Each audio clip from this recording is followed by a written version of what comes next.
A common myth about a knowledge management practice is the idea that a good knowledge base will allow an organisation to deliver support using lower skilled, lower cost resources.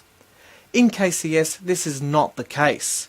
We can see from the solve loop practices of capture, structure, reuse and improve that we need people who consistently exercise good judgment.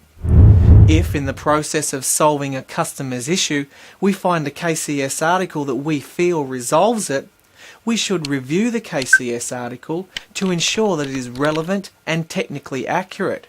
We must exercise judgment, and we are responsible for the advice that we give to customers. If we are uncertain about the situation, we need to get a second opinion just as we would before KCS. The knowledge base does not reduce the need for good judgment. In fact, the need for good judgment increases.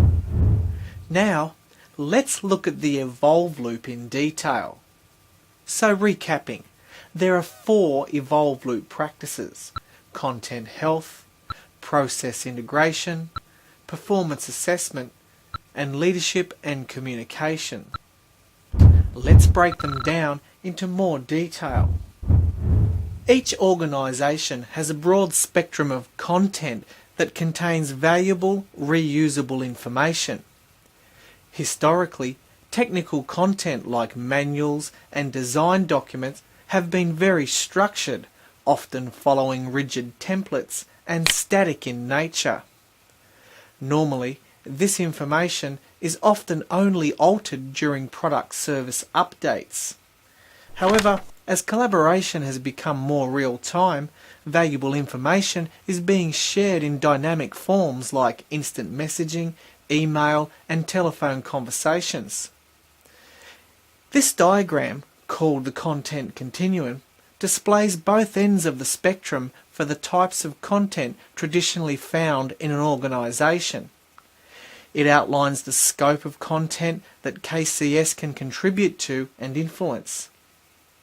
KCS, which are just-in-time support content, are typically somewhere in the middle of this spectrum.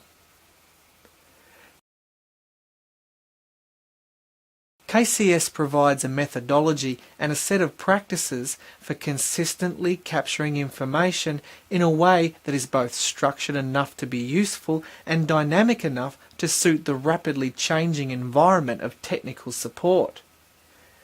In addition to drawing from many content sources and creating a context-sensitive knowledge base for daily use, KCS processes generate new material that may reference existing content and feed into other business content like product designs, marketing plans, field training, and other documentation.